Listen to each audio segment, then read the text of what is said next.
Olá, pessoal. Boa noite, pessoal. Boa noite. Que Jesus A nos Orcinha foi a primeira a abençoe. entrar. Boa noite, querida. Boa noite, todo mundo que está entrando. Pessoal, vocês que estão entrando, se vocês puderem nos trazer um retorno ao Galo também, um retorno do nosso som, a Solange. E aí, gente, boa noite, queridos. Por favor. Paulinha, Cessi. A Cessi parece que colocou que o som tá ótimo. Maravilha, então, gente. Então vamos fazer a prece. Abração, Orcinha. Bom, gente, então nós estamos no capítulo 22 de O Evangelho segundo o Espiritismo. Nós ainda estamos iniciando os comentários de Allan Kardec, então é bem fácil de achar o texto para quem gosta de acompanhar. E nós vamos seguir aqui a partir do item 2. O parágrafo se inicia assim: só o que vem de Deus é imutável. Como hoje nós precisamos começar um pouquinho depois, já são 10 horas, vamos então fazer um Pai Nosso aqui em conjunto, vamos elevar os nossos pensamentos e depois nós entramos propriamente no texto.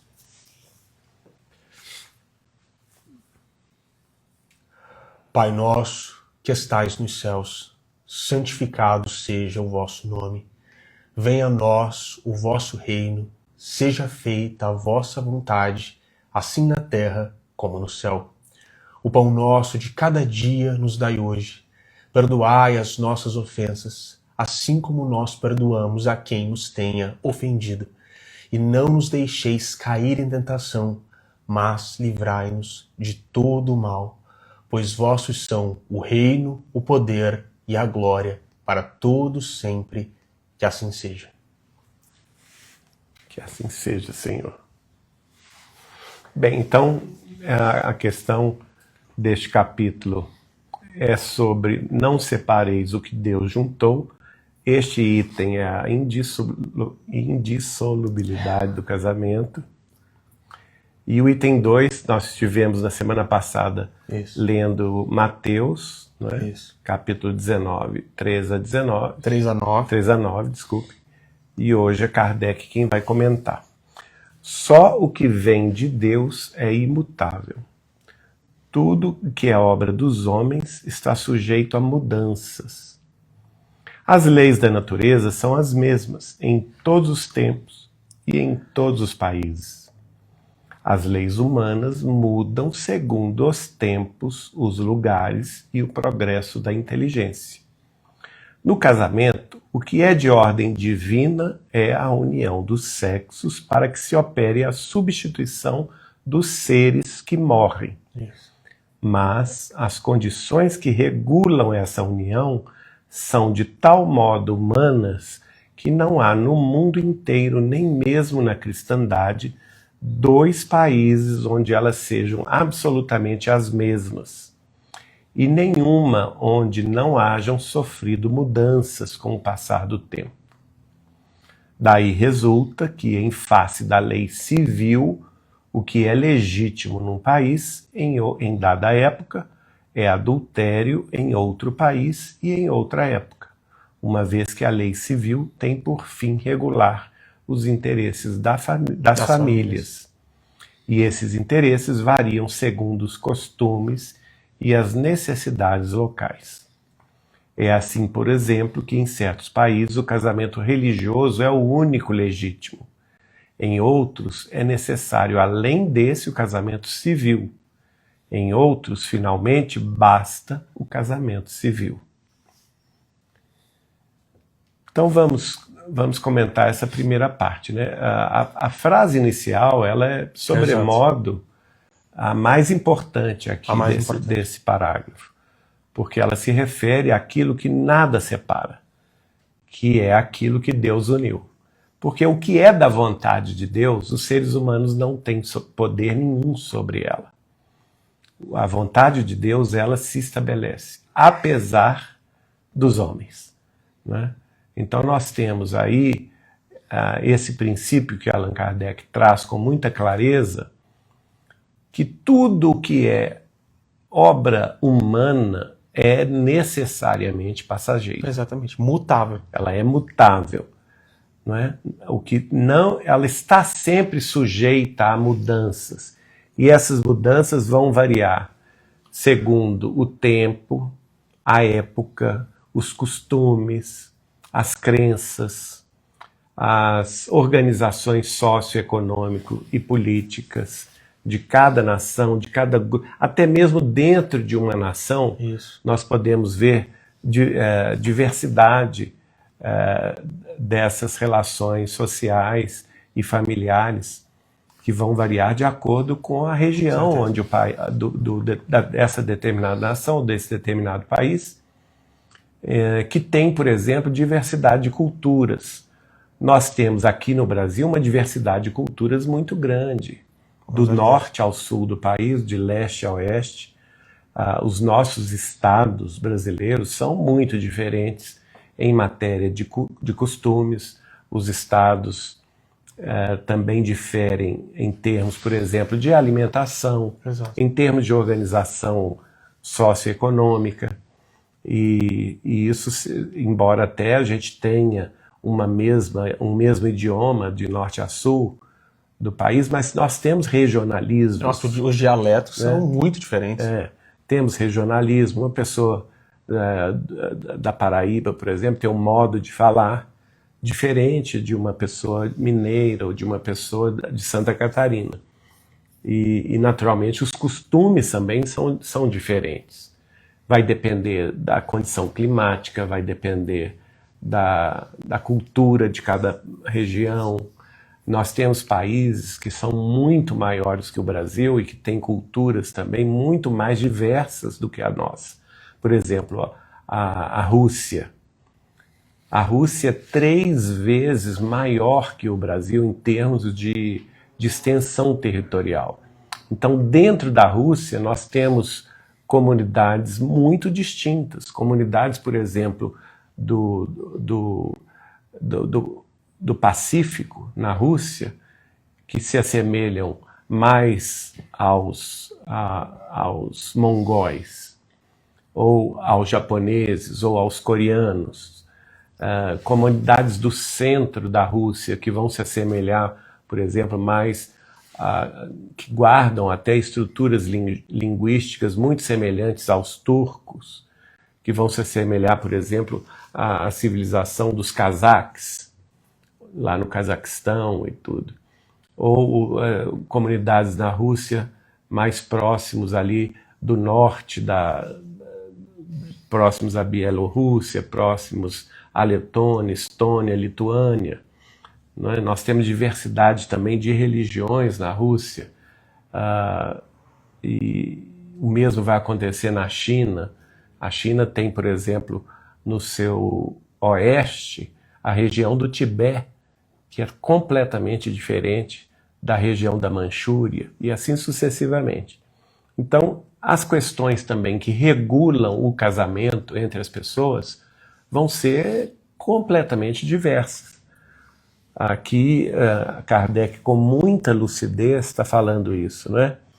Que essas leis humanas, elas vão variar com o tempo, elas vão mudar de acordo com os lugares e também com o progresso da civilização, da inteligência e tudo mais. O que é divino vai ser o amor entre as criaturas, que esse ninguém pode romper, porque ele é de Deus, e a procriação, que é uma lei natural, que também é lei de Deus, em que o pai e a mãe, unindo-se numa conjunção matrimonial através do sexo, serão capazes de produzir filhos humanos, né, que vão nascer dessa união. E isso também é da lei divina, porque favorece a reciclagem da humanidade com a reencarnação de novos indivíduos que estão reencarnando, às vezes para trazer mais progresso, para trazer mais cultura, mais evolução, enquanto aqueles que estão partindo vão deixando para trás os seus corpos já em idade avançada. Então, nesse particular, Kardec ele avança aqui no entendimento até muito aberto, mostra que a doutrina espírita está consciente de que há diversidade entre os diversos países. Nós temos, por exemplo, uma questão aqui da lei civil ligada aos costumes de cada agrupamento religioso ou de cada agrupamento social, como, por exemplo, nós temos no mundo muçulmano o costume da poligamia, quer dizer, o homem pode se casar várias vezes com várias mulheres e manter essas uniões ao mesmo tempo, ao passo que no Ocidente isso é inadmissível, é crime inclusive, não é? E isso vai variar de povo a povo, de evolução também das leis e dos costumes, e naturalmente o que não vai modificar-se é o fundamento do amor que une as pessoas. E assim, tanto do amor do esposo para com a esposa e vice-versa, quanto do amor dos pais para com os filhos e vice-versa. Nada modifica isso, porque nós vamos ver esse amor na China, na Rússia, no mundo muçulmano e no Ocidente. Pessoal, essa primeira frase ela é realmente muito importante e quando nós lemos essa frase, só o que vem de Deus é imutável, nós precisamos considerar a doutrina espírita de uma forma sistemática. Então, lá na Epístola de João, ele vai definir muito bem a melhor abstração linguística que nós temos nesse sentido: Deus é amor. Então, só o que vem do amor é imutável. E também no Evangelho de João, lá no capítulo 4, nós temos João relatando as palavras de Jesus. Deus é Espírito. Então, só o que vem do Espírito é imutável. Nós conversamos brevemente sobre isso na semana passada e, realmente, só as relações que têm por premissa conceitos, ideias e um ponto de partida espiritual vão dar conta de permanecer. Aquelas relações que se baseiam essencialmente na matéria e em aspectos materialistas, elas tendem a desaparecer. É isso que os espíritos vão nos dizer ao longo de toda a literatura espírita, principalmente considerando a obra de Kardec e a psicografia de Chico Xavier. E é importante nós salientarmos aqui a beleza do raciocínio de Allan Kardec, porque ele traz o trecho do Evangelho e logo depois ele reflete conosco sobre como determinadas circunstâncias materiais da Terra vão dar lugar às leis civis.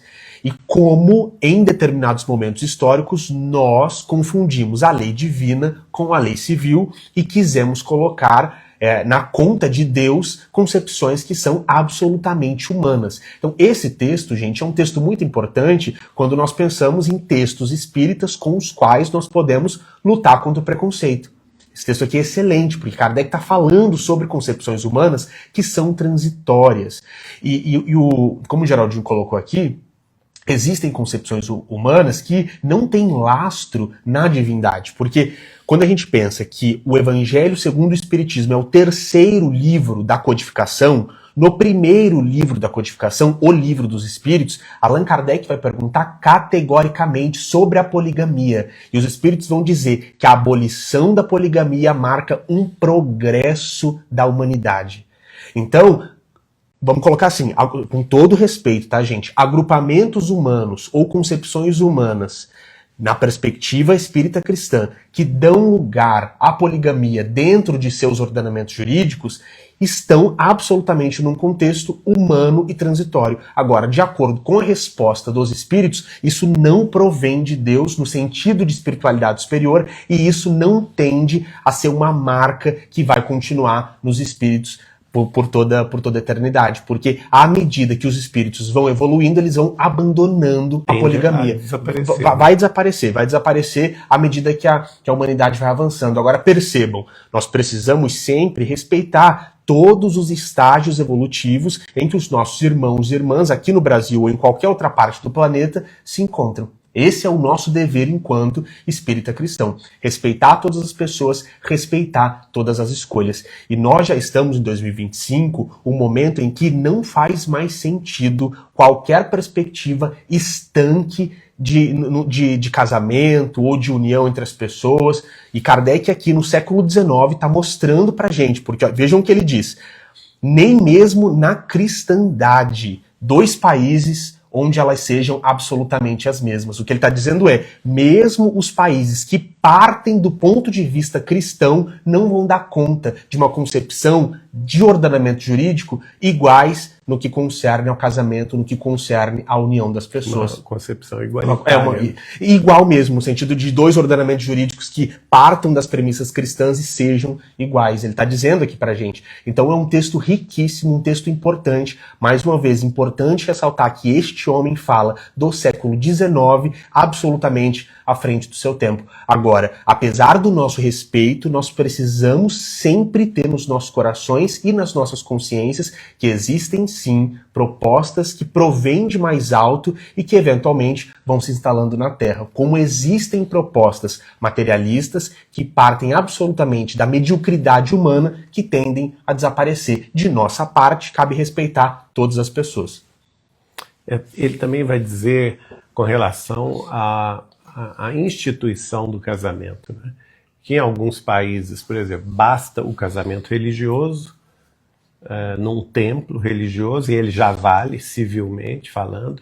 Em outros países, o religioso não vale, basta somente o casamento civil, e em outros tantos países tem que ter os dois para que o casamento seja válido, né? Tem que se casar num templo religioso e tem que se casar numa instituição que regula o casamento civil, né, diante de um juiz de paz, mostrando aí que os costumes vão variar de nação a nação de acordo com o ordenamento jurídico de cada qual.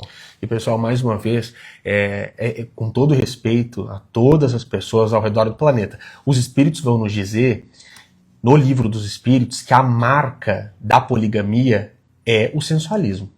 Então nós não estamos falando num sentido de amar mais, ou de um amor que se estende, ou de algo que seja etéreo. Nós estamos falando de uma proposta essencialmente materialista. Bom, no item 3, então, Kardec prossegue. Mas, na união dos sexos, ao lado da lei divina material, comum a todos os seres vivos, há outra lei divina imutável como todas as leis de Deus, exclusivamente moral, a lei de amor. Quer dizer, essa é o fundamento que deve presidir a toda a união pelo casamento, né? Que é o lado mais puro da lei divina, que é a presença de Deus em nós, tanto individualmente como seres humanos, filhos de Deus, criados por Deus, como também em nossos consórcios, em nossas escolhas matrimoniais, em que os dois devem ter esse amor para se consorciar, porque aí a existência desse amor puro, desse amor legítimo, desse amor sem jaça, já quase que valida a bênção de Deus para esse amor, né? E é importante ressaltar aqui, gente, quando nós pensamos na lei de amor, na proposta do Cristo dentro do cristianismo, nós estamos necessariamente falando de um amor que valoriza o amor próprio. Então, uma pessoa que não se ama certamente vai ter uma tendência maior a se entregar a uma perspectiva materialista também no casamento. E inclusive de sofrer com o materialismo do outro. Bom, na sequência, Kardec diz: quis Deus que os seres se unissem não só pelos laços da carne, mas também pelos laços da alma, a fim de que a afeição mútua dos esposos se transmitisse aos filhos, e que fossem dois, e não somente um, a amá-los, a cuidá-los e a fazê-los progredir. E aqui ele já entra na questão da própria instituição familiar como uma instituição divina, em que os consorciados que vão se dar em matrimônio, eles não estarão ali apenas para uma conjunção carnal, que embora seja de Deus também, não é, porque está dentro da lei natural, a reprodução, a própria união, no sentido da manutenção da felicidade conjugal, do estímulo que a troca sexual do casal traz para o próprio equilíbrio mental do casal, não é? em que eles se respeitam nessa troca fundamental de energias ligadas à sua ligação, ligadas ao seu amor, e que vão se expressar também numa conjunção carnal, mas principalmente no sentido de que eles se respeitando e amando uns aos outros, no sentido do casal, quando tiverem os seus filhos, esses filhos serão reflexo desse amor. E quanto mais amor o casal mantiver durante toda a sua existência física, mais ele será exemplo a passar para os filhos, né? Então os filhos estarão também naquela posição de observadores do casal, né? Do pai e da mãe. E a gente sabe muito bem que as famílias, as crianças principalmente, né? Elas são muito perspicazes, elas observam muito a mãe, observam muito o pai e sabem exatamente o ponto, o calcanhar de Aquiles do pai e da mãe, quando eles falam uma coisa para a criança, mas fazem outra diante dos próprios olhos da criança, né? E aí começam os conflitos familiares, desde a infância. Quantos problemas existentes nas famílias poderiam ter sido evitados se os cônjuges persistissem no caminho do amor legítimo, puro, sem jaça, sem disputas inglórias, sem ataques mútuos, sem ciúmes, sem violências domésticas, né, até mesmo verbais, que as crianças vão estar observando isso. Querendo ou não, eles podem até entrar num quarto para discutir sozinhos entre eles ali, o pai e a mãe, mas não creiam vocês que as crianças estão isentas dessa vibração negativa. Elas estarão participando, mesmo que indiretamente.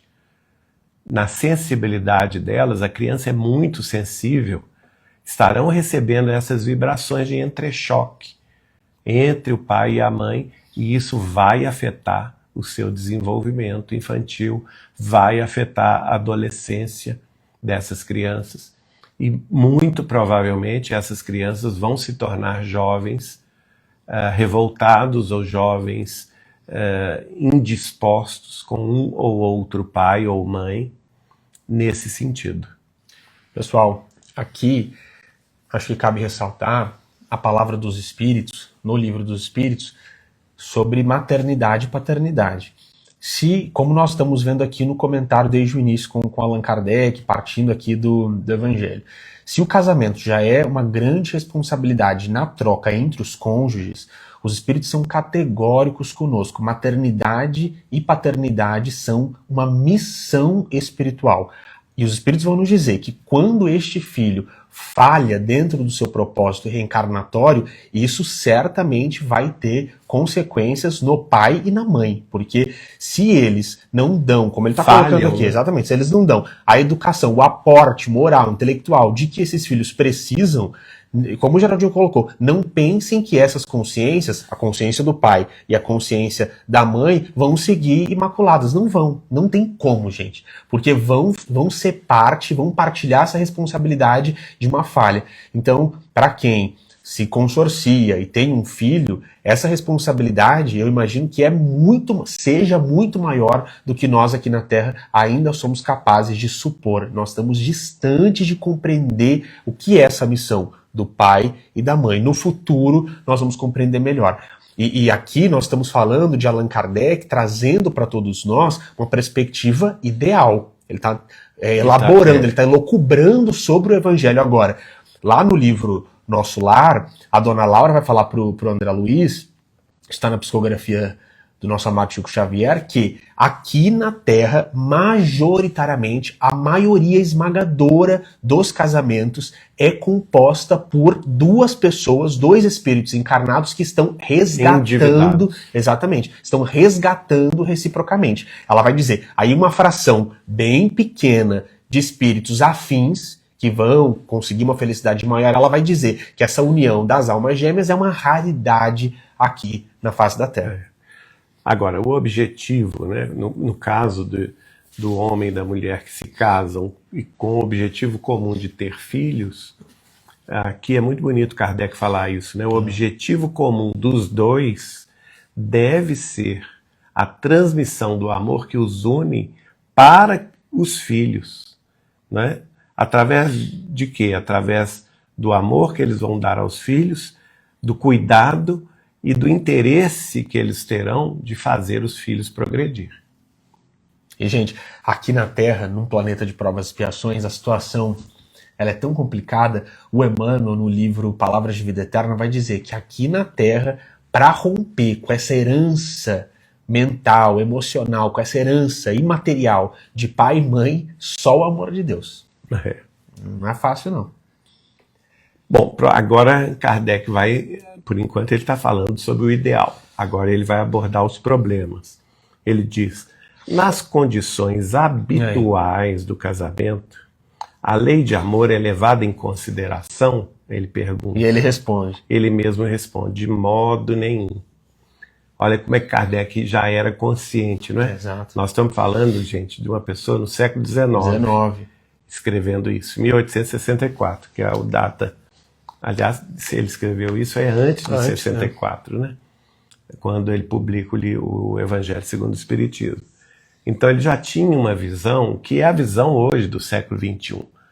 Há quase 200 anos atrás, ele já tinha perfeitamente na sua vivência espiritual esse conhecimento, que as condições habituais do casamento, é aquilo que o João Pedro acabou de dizer, aqui na Terra a maioria delas é um casamento de provas ou um casamento de expiação, unindo duas almas reciprocamente devedoras. Exato. Né? Justamente para o reajuste que elas deveriam encarar sob os cuidados da lei universal de amor. Por isso que a questão principal do problema é essa. A lei de amor é considerada na Terra? Não. Kardec é categórico. Está falando de modo nenhum. De modo nenhum. Ela não é considerada. Embora existam sim os casais que se amam desde o princípio, mas é raridade. E ele explica por quê. Não se leva em conta a afeição de dois seres que se atraem um para o outro por sentimentos recíprocos, visto que, na maioria das vezes, essa afeição é rompida. Então aí, como assim? Rompida como? Pela traição. E a traição não é só a traição sexual. A traição pode ser a traição pelo pensamento. A traição de objetivos comuns que eram comuns e que deixam de ser comuns. Imagina, né? Gente, um casal que começa buscando um propósito espiritual, buscando Jesus, por exemplo, e de repente um abandona Jesus. Como que fica? Eles têm um propósito, né, comum, por exemplo. Vamos constituir uma família com muitos filhos. E de repente um deles decide que não quer ter filhos. É um rompimento de contrato. Né? É um rompimento de contrato. Ou o contrário também, quando esse rompimento é mais grave, quando um dos consorciados coloca uma terceira pessoa na jogada. Né? Que é muito comum, né? Que é um amante ou uma amante.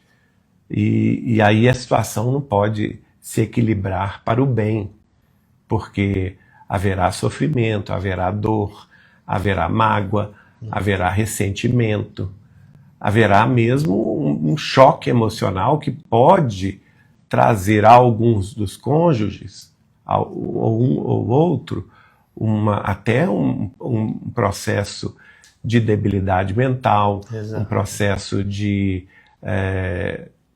mesmo de saúde abalada, com certeza, né, no corpo físico, algum tipo de doença, de etiologia, de difícil identificação. O Chico Xavier falava, por exemplo, que era muito comum que nas relações entre os casais, quando um dos casais traía a confiança do outro, elegendo uma terceira pessoa e incluindo essa terceira pessoa na sua vida pessoal, e quando a outra pessoa descobria essa traição e o casal então se separava, que era muito comum que a mágoa resultante dessa separação de forma assim abrupta ou violenta levasse a algum adoecimento de uma das partes e que, de ordinário, o câncer poderia advir daí, dessa grande decepção, dessa grande tristeza profunda, dessa grande solidão a que uma das partes é submetida, com a qual ela não se conforma, e essa não conformação, essa não resignação acaba por levá-la a um alto flagelo nas próprias células, desarranjando assim a saúde plena das unidades celulares do próprio corpo físico, gerando no futuro, daí a 5, 10, 20 anos, um problema cancerígeno. O Emmanuel vai dizer, gente, que nesses casos o que um dos cônjuges está fazendo é desrespeitar o altar do coração do outro. E ele vai falar que isso é muito sério. O Emmanuel vai ser claro e categórico quando escreve sobre isso, e o André Luiz também vai falar sobre isso, dizendo que aquele que trai, ele vai carregar consigo uma culpa tão grande nesse desrespeito do altar do coração do outro, que ele vai imediatamente atrair para si energias muito densas, muito trevosas, sombrias, que são capazes de ferir o perispírito. Então aquele que trai, ele pode sair com muita rapidez machucado no perispírito, e isso pode passar para o corpo físico. E o que o Geraldinho está falando é essa atenção que todos nós que estamos encarnados aqui na Terra temos que ter com essa questão sensível que é o casamento. Porque quando você escolhe um cônjuge, você precisa admitir que o que você está entregando para esse outro ser humano encarnado aqui na Terra é muito mais significativo do que você é capaz de conceber no momento do consórcio. Então, você está entregando a própria exatamente. alma. Então, essa confiança, quando rompida, também pode aí interferir e até virar um problema somático para aquele que é traído. Porque pode ter aí muita mágoa. Então, a necessidade de elaborar tudo isso, de conseguir elaborar para seguir em frente, especialmente o que o Espiritismo, a literatura espírita sempre vão trazer para a gente, principalmente através da caridade, para poder se livrar desses sentimentos, tentar sempre o exercício do perdão, repetindo essa tentativa de perdão até conseguir. Porque negligenciar, então a pessoa é traída e ela negligencia isso como se isso fosse um nada, é muito perigoso, pessoal. Como é muito perigoso se consorciar com uma pessoa de cuja vida você não tem todas as informações, que você não conhece direito, cuja relação com Deus você não conhece direito. Então é bom pensar muito bem sobre isso. Nós já conversamos algumas vezes lá no Saber Amar sobre isso, principalmente na reunião de juventude, e um bom termômetro para quem está escolhendo o cônjuge é analisar qual é a relação dessa pessoa com Deus, com Jesus Cristo. Porque alguém que, em primeiro lugar, nutre um bom relacionamento com Jesus Cristo, não fará coisas erradas, não tomará atitudes equivocadas, em primeiro lugar, porque se ama Deus, ama Jesus. E só depois, pensando nesse casamento, que pode ser maravilhoso, mas vem em segundo lugar. Essa relação do indivíduo com Deus, ela tem que estar em primeiro lugar, porque ela vai respeitar esse altar do coração, a relação que ela tem com Deus, em primeiro lugar. Ela não vai querer fazer o errado, em primeiro lugar, pela relação que ela tem com Deus, pelo amor que ela nutre a Jesus Cristo. Então, conhecer, perquirir, analisar esse pretendente ou essa pretendente é muito importante, porque essa situação ela é muito mais sensível e ela pode desencadear problemas muito mais sérios do que nós imaginamos. É por isso que Paulo de Tarso, muitas pessoas, e a teologia discute muito, por que Paulo de Tarso fala para o solteiro continuar solteiro e para o casado continuar casado. Tanto se discutiu na teologia, Paulo de Tarso é contra o casamento? É claro que não. Agora, entendendo a dinâmica de um planeta de provas e expiações, ele escreveu o que escreveu. Então, muitas vezes, se aquela pessoa fica enlouquecida, ensandecida, buscando um parceiro numa falta que é própria, num problema próprio que ela tem, tentando preencher com a presença material de outro, ela pode conquistar um problema maior ainda, porque não se conheceu, não se tratou, e depois a consequência pode ser imensurável. Nós temos um caso na obra de Chico Xavier que é muito interessante, eu não me lembro qual deles, dos livros, mas é um dos livros de André Luiz, em que André Luiz conta um determinado problema que surgiu de um representante da cidade de Nosso Lar, que havia reencarnado na Terra e prometido consórcio com uma alma irmã, né? Então os dois se encarnaram para se encontrar, eles se consorciaram na face da Terra, e eles não iriam ter filhos diretos, por questões também do passado, não conseguiriam ter filhos próprios, mas desde antes da reencarnação, eles se comprometeram a adotar 5 crianças que também eram de Nosso Lar, quer dizer, eram espíritos mais evoluídos do que eles,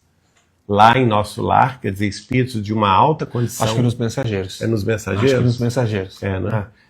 Agora me falhou o nome do livro. Então eles receberiam esses filhos como adotados, eles conheceriam esses meninos e meninas reencarnados e que seriam enjeitados pelas respectivas Esse caso mães, é ótimo, né? E eles reencontrariam esses meninos numa creche. Depois que fossem consorciados na Terra, reencontrariam esses meninos nessa creche e adotariam esses 5 meninos e meninas. E que esses 5 meninos e meninas, na realidade, eram os guias espirituais deles, do casal. Altamente evoluídos e que os iria levar à consecução de uma tarefa de cura, de mediunidade de cura, que eles teriam na face da Terra, se comprometido com Jesus para a evolução de todo o grupo familiar e também em sintonia direta com a cidade espiritual de Nosso Lar. Então vejam, era uma programação perfeita, né? Se apenas os cônjuges se respeitassem, se amassem como deveriam ter se amado.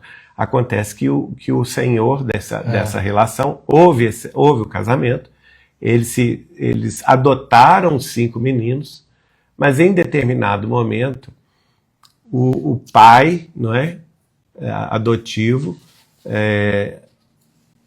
não honrou o compromisso de fidelidade para com a esposa e acabou conhecendo um espírito de uma mulher reencarnada que era de baixa condição evolutiva, um espírito proveniente aí de zonas umbralinas, e ele se relaciona com essa mulher fora do casamento e acaba então quebrando o compromisso com a esposa e com os 5, e abandonando a família. Ele abandona a mulher e abandona os 5 adotados, né? Tem esse caso no livro dos Mensageiros. Exato. E aí o que acontece? A vida dele desanda totalmente. Por quê?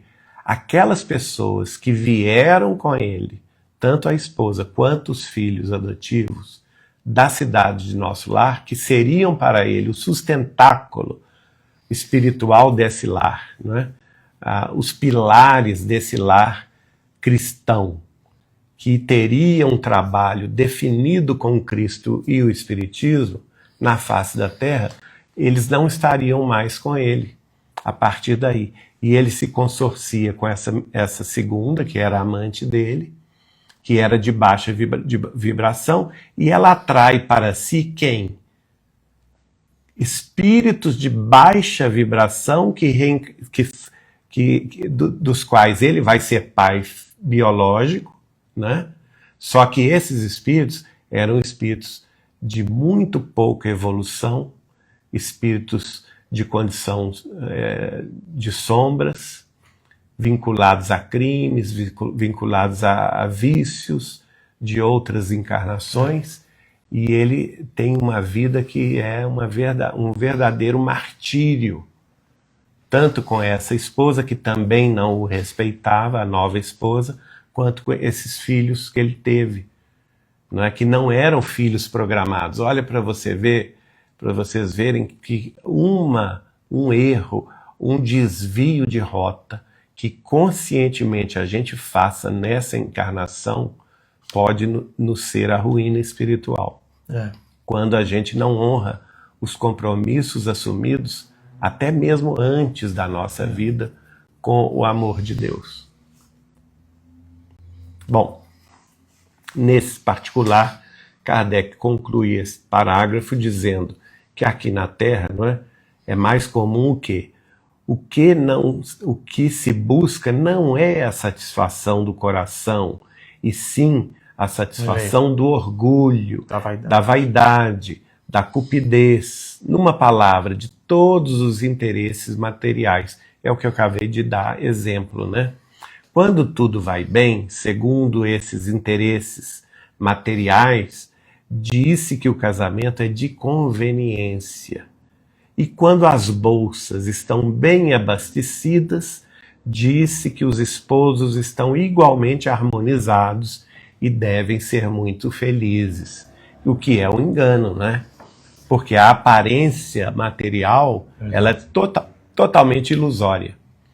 Você pode ter famílias que cônjuges que se consorciam por interesses materiais e que podem até ter uma vida nababesca e manter a aparência, né, mantendo uma aparência de felicidade e tendo várias propriedades e muitas viagens e uma vida social intensa, podem até ter filhos, mas se não há amor entre eles, esses lares estarão vazios de amor, estarão desertos, não é? Tem uma cena, gente, muito interessante que foi relatada pelo Truman Capote, que é a Sociedade das Aparências, né, de uma socialite nova-iorquina, em que uma amiga está elogiando muito a aparência e começa a falar das joias dela. E aí ela olha para as joias e conta para a amiga que cada joia, dessas muitas joias que ela tinha, era o presente depois de uma traição, quando o marido a traía. Então sempre que ele traía, ele dava uma joia maravilhosa. E ela sabia. A amiga com tanta inveja das joias, ela conta, você não sabe o que é essa joia. Qual era o sofrimento o que é isso aqui, essa aparência ao que você receber exatamente, essa joia. você não sabe o que significa. Porque ela sabia que ele só dava joia a ela quando sempre que ele havia traído, né? Então é a questão das aparências. Kardec vai aqui no ponto, né? Não nos enganemos. As aparências de felicidade transitória, de felicidade aparente na Terra, de harmonia de acordo com os bens materiais, isso não é casamento. Isso não é de Deus. Isso aí é totalmente transitório e aí vale aquela palavra, né? Que está em algumas religiões. O casamento vai até que a morte o separe. E às vezes até antes da morte já há separação, porque eles não existe união entre eles, né? Bom, aí para terminar esse item, Kardec diz: nem a lei civil, porém, nem os compromissos que ela determina podem suprir a lei de amor, se essa lei não preside à união, resultando frequentemente que aquilo que foi unido pela força se separa por si mesmo, que o juramento feito ao pé do altar torna-se um perjúrio, se pronunciado como fórmula banal. Então aqui ele está justamente mostrando que Deus não une essas pessoas, cujo juramento é apenas uma fórmula banal, que estão ali diante do altar, até diante de uma recepção para milhares de convidados. Pode ser uma recepção nababesca, com cantores internacionais, de vez em quando a gente vê aí na mídia, né? Pode ser uma coisa assim das 1001 noites das Arábias, mas se não há amor entre os cônjuges, de nada vale isso. Isso já está separado por si, porque não existe fundamental união que os ligue de fato coração a coração, não é? E aqui, gente, isso, quando Kardec faz esse tipo de reflexão, nós precisamos pensar que o fundo está muito acima da forma em toda e qualquer circunstância da nossa vida. Lá no capítulo 4 do Evangelho de João, quando Jesus está conversando com aquela samaritana, Jesus fala para ela, chegará o tempo em que não se adorará nem aqui, nem em Jerusalém. Porque ela estava preocupada com o quê? Com a forma. A forma, E aí ele vai dizer, a exterioridade. exatamente, essa exterioridade. Ele vai dizer, Deus é espírito, e ele busca aqueles que o adorem em espírito e em verdade. Não adianta cumprir todos os requisitos de uma religião, vamos colocar uma religião hegemônica com todo respeito, mas vamos pensar, por exemplo, o catolicismo, para o qual o casamento é um sacramento. Não adianta cumprir todos os requisitos da religião e todos os requisitos da lei civil se o fundo, que é o amor, não está presente. Não adianta. Igualmente, quando nós pensamos em propostas, isso é até bastante comum no protestantismo, de propostas que pensam que sem o fundo, no sentido formal, dentro da religião, uma união de pessoas que se amam estaria amaldiçoada por Deus. Quantas pessoas pensam que um papel da lei civil sanciona esse amor que é espiritual? Também não é verdade, gente. Se duas pessoas se amam e por imposições, ou do próprio ordenamento jurídico, ou da própria vida, por exemplo, ainda não tem dinheiro para um casamento, mas estão juntas, elas se respeitam, elas têm responsabilidade uma pela outra, não é a falta de um casamento civil que vai amaldiçoar essa união dessas duas pessoas. Não é. Então nós precisamos abolir das nossas vidas essas crenças limitantes que são ainda muito comuns no país em que a gente vive, no planeta em que a gente vive. A matéria, ela jamais vai superar o que é espiritual. Duas pessoas que se amam profundamente jamais vão precisar daquilo que é construído por mãos humanas, daquilo que é material e materialista. O amor, na sua essência espiritual, sempre vai estar acima de tudo. E aí Kardec nesse item conclui: daí as uniões infelizes que acabam por se tornarem criminosas. Criminosas. Quantos crimes acontecem, né? Homicídios, infanticídios, feminicídios, por conta dessas desafinidades fundamentais, né?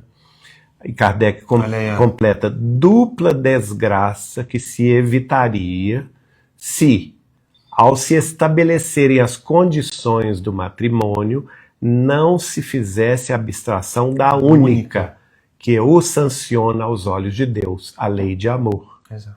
Quando Deus disse, não sereis senão uma só carne, e quando Jesus falou, não separeis o que Deus uniu, essas palavras devem ser entendidas com referência à união segundo a lei imutável de Deus, e não segundo a lei mutável dos homens. Exatamente. Então é nesse sentido, gente, que o Espiritismo, com o avanço do pensamento de Allan Kardec, que foi um missionário de Jesus na Terra, admitia já no século XIX o divórcio, a separação entre aqueles indivíduos que se consorciaram fora da lei de amor de Deus, né? E que neste caso, há casos sim em que é preciso a separação, justamente para que se evitem esses crimes inomináveis,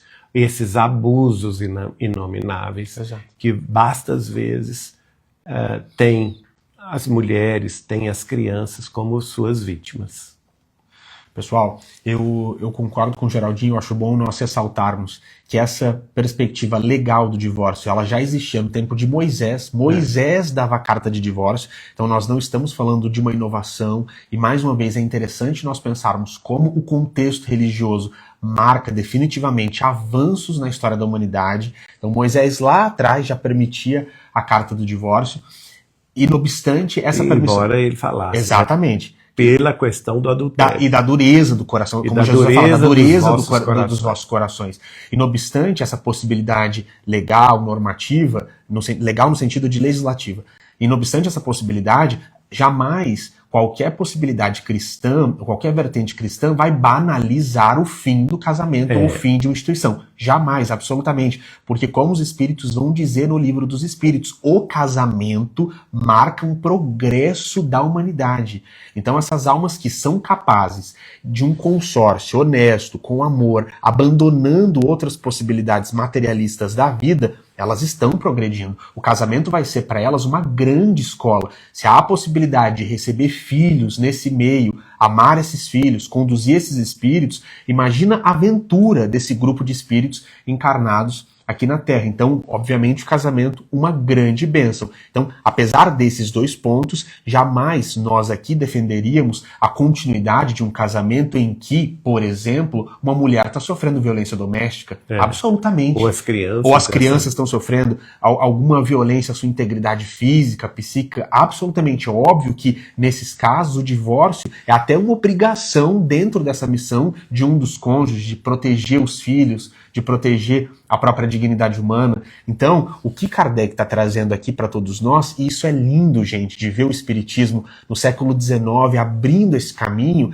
é nós tratarmos esse assunto com o fundo do amor e com muita razoabilidade e proporcionalidade, sem leis estanques, sem preconceito, sem estigma, sem tentar separar aquilo que é diferente ou aquilo com que momentaneamente nós não concordamos. Então é uma visão de direitos humanos, é uma visão de dignidade humana, é uma visão cristã que certamente tem muita consonância com o progresso de Deus aqui na Terra para todos nós e com a nossa felicidade futura, com esses júbilos abençoados que um dia todos nós que seguimos Jesus vamos experimentar.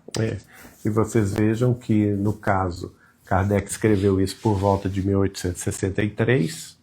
No Brasil, a separação só virou lei, não é, na década de 60, 1960, portanto, 100 anos depois de Kardec, que naquela época se chamava de desquite, né? E o divórcio só virou lei em 1978. E a equiparação dos direitos dos casais homoafetivos só veio muito depois. Mais tarde. Então a gente precisa ver um texto como esse, com a beleza que ele tem, Kardec descrevendo tudo isso para todos nós no século XIX. Exato. O avanço que o Espiritismo traz para a face da Terra. E é claro que hoje a grande maioria das nações, principalmente ocidentais, já admitiu e adotou todas essas questões mais atualíssimas, né? Só para terminar, acho que é bom terminar, mas este que termina. O item 4, deixa eu tirar isso aqui. Com a conclusão de Kardec, pode ler, né? Que é a seguinte: será então supérflua a lei civil e devemos voltar aos casamentos segundo a natureza? E ele responde: não, certamente. A lei civil tem por fim regular as relações sociais e os interesses das famílias de acordo com as exigências da civilização. É o que o João Pedro acabou de dizer. Quantos avanços, e eu também, né? A necessidade das demandas sociais para o estabelecimento da lei civil de divórcio, da lei civil de união dos casais homoafetivos, né? Porque foi necessário de acordo com as exigências da própria evolução civilizatória. E esses direitos hoje no Ocidente, principalmente no Ocidente, estão plenamente preservados, né? Como previsto por Kardec, lá no século XIX. Por isso, ele diz, é útil e necessária, mas variável. Então vai variar de país para país, de cultura para cultura, não é? E de crença para crença também. Mas ele conclui, desculpem, deve ser previdente porque o homem civilizado não pode viver como selvagem. Olha a beleza dessa oração próxima, gente. Deve ser previdente porque o homem civilizado não pode viver como selvagem. Nada, entretanto, nada, absolutamente, se opõe a que ela seja um corolário da lei de Deus. Olha a beleza disso, gente. A beleza do entendimento de Kardec. Então, embora nós podemos ter relacionamentos que se iniciem até por interesses, por exemplo, vou dar um exemplo simples. Todo mundo sabe que nos países onde ainda existem as chamadas monarquias, não é? Exato, ótimo exemplo. Onde nós temos ali aquelas famílias que têm o interesse para preservar a monarquia e os seus súditos, e também em torno da monarquia tem os chamados nobres, e nós sabemos que há muitos milênios esses nobres e esses monarcas se consorciam de acordo com os interesses geopolíticos de cada nação. Então os casamentos são previamente escolhidos entre os diversos representantes das famílias reais, por exemplo, na Europa. Também há famílias reais, por exemplo, na Ásia, como existe a família real japonesa, como existe a família real tailandesa, né? Como existe a família real também de Brunei. Então, esses casamentos são políticos, né? No caso do Oriente Médio, onde vários emires, né? ou chás têm ali a sua família real, como a Arábia Saudita, Emirados Árabes Unidos, o Catar. Então, os casamentos também são todos arranjados entre essas famílias. Então, pode acontecer que até os cônjuges não se conheçam e não tem ali, naquela união programada, uma afeição legítima, uma afeição original. Mas nada os impede de, na convivência, colocando o amor de Deus acima de todas as coisas, e o amor recíproco, né, o respeito recíproco, que nasça entre eles um amor legítimo, né? Nada impede isso. Exato. E a beleza do que Kardec está colocando aqui, gente, quando ele fala da lei civil dessa forma, para nós pensarmos, vamos tomar um exemplo. Quando a gente vai lá no livro de Levítico, a gente tem um exemplo, por exemplo, que a mulher, ela teria que aprender apenas do seu marido, ela não poderia aprender fora de casa. Hoje faz sentido que uma mulher não vá para uma faculdade, não faça um ensino superior? Não faz o menor sentido.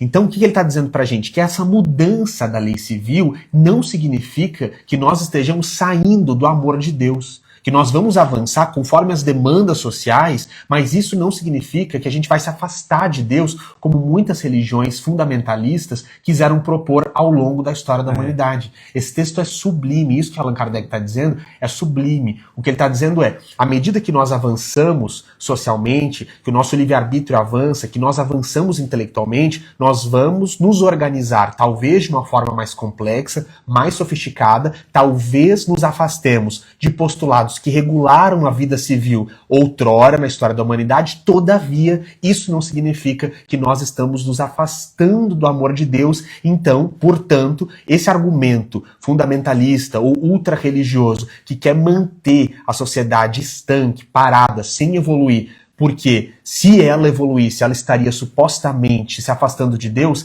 esse tipo de argumento não faz sentido. O entendimento de Kardec é lindo. Sobreexiste. Exatamente, não faz sentido, não sobreexiste. E terminando, Kardec diz, os obstáculos ao cumprimento da lei divina derivam dos preconceitos e não da lei civil.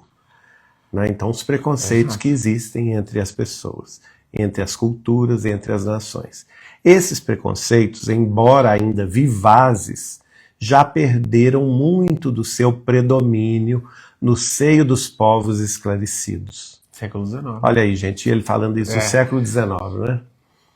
Desaparecerão com o progresso moral que, por fim, abrirá os olhos dos homens para os males sem conta, as faltas, mesmo os crimes que resultam das uniões contraídas, tendo em vista unicamente os interesses materiais.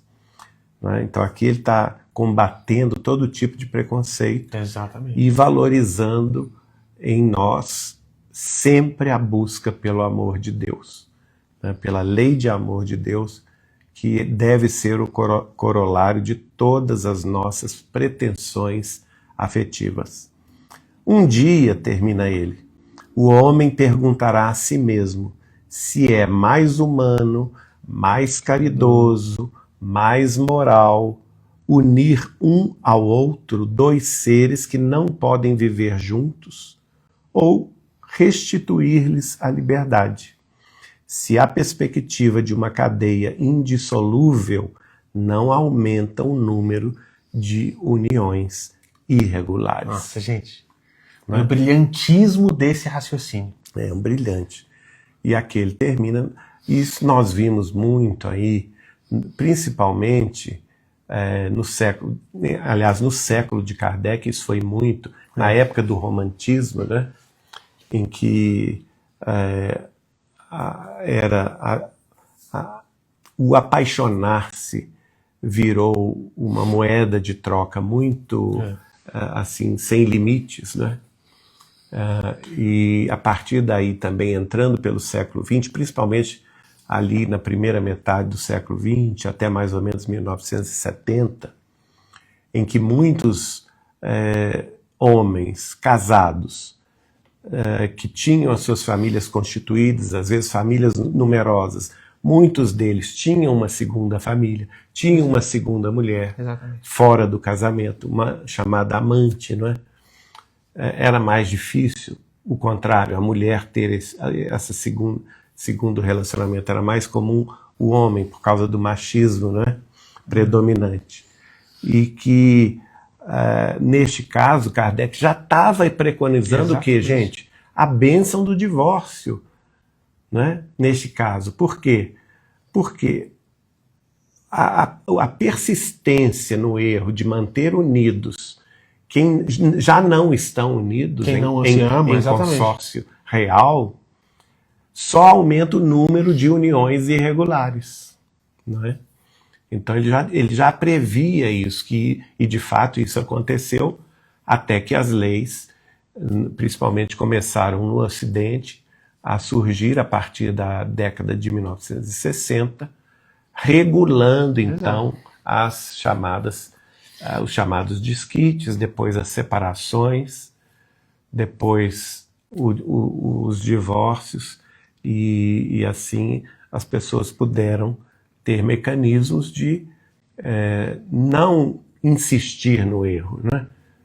Se separarem, cada uma delas seguirem o seu caminho, e quem sabe buscando naturalmente uma vida mais digna, com mais paz de espírito, sem violência, sem abusos, sem qualquer tipo de outras considerações menos felizes.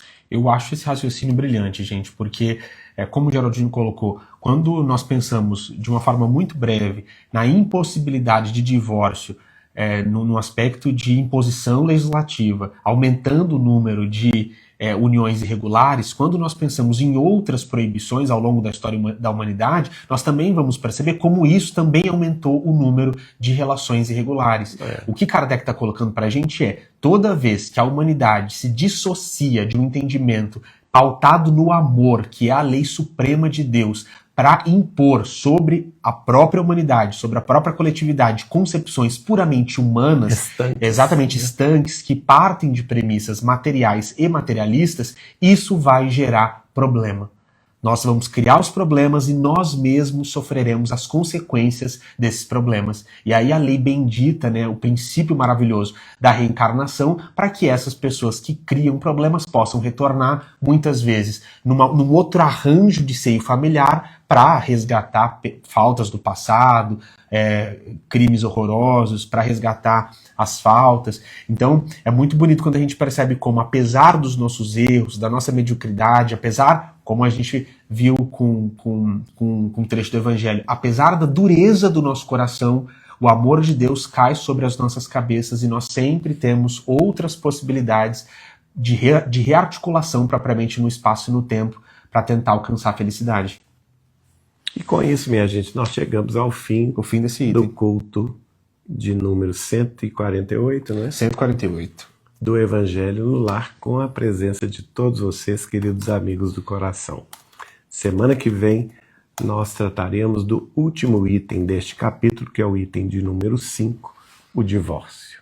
Isso aí, gente.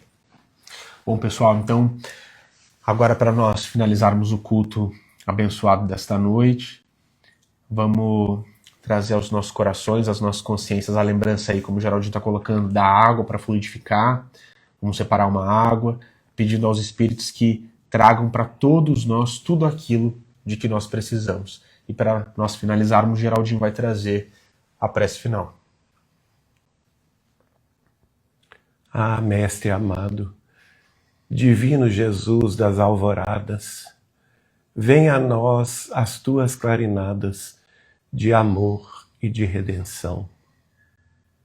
Toca, Senhor, o nosso coração, na sublime música celestial que nos traz a paz e a presença divinal de Deus em nossos caminhos humanos. Senhor querido, nós te pedimos ansiosamente a bênção desta hora para as nossas mentes, para que se aclarem na claridade de tua luz, amado Mestre Senhor Jesus. Permita-nos receber-te dentro de nosso peito, aceitando tua presença ao nosso jeito, embora nossa intimidade ainda pobre, que muitas vezes somente encobre a falta de nossa própria evolução. Mas renova-nos, Senhor, por dentro do coração, fazendo com que a tua luz divina seja para nós a esperança cristalina de paz, alegria, felicidade, enfim, a fim de que os nossos dias sejam cada vez mais dignos, com a presença também de nossos amigos da vida espiritual, afastando-nos de todo o mal, de todo o engano, de todo o vício, de todo o crime, a fim de que cada um de nós se exima de novas complicações. Mestre amado, dá-nos tua paz, a fim de que nos afastemos da dor contumaz, que nos indica só sofrimento e desilusão. Contigo, Senhor, seremos fortes. Contigo, Senhor, saberemos, com os nossos consortes, vencer toda a luta e todo obstáculo com coragem. Ah, Senhor Jesus, sê para nós aquela ramagem de flores a cobrir-nos dos esplendores da vida celestial. Que o teu perfume nos inebrie com as bênçãos do amor celeste, para que, com a nossa vida em prece, te louvemos para sempre, portas adentro do coração. Assim seja, Senhor. Que assim seja. Graças a Deus. Bom, pessoal, então com essa prece maravilhosa, emocionante do Geraldinho, a gente encerra o culto de hoje, tá bom? E a gente se encontra aqui semana que vem, na quinta-feira, às 8h30. Beijo. Beijo, pessoal.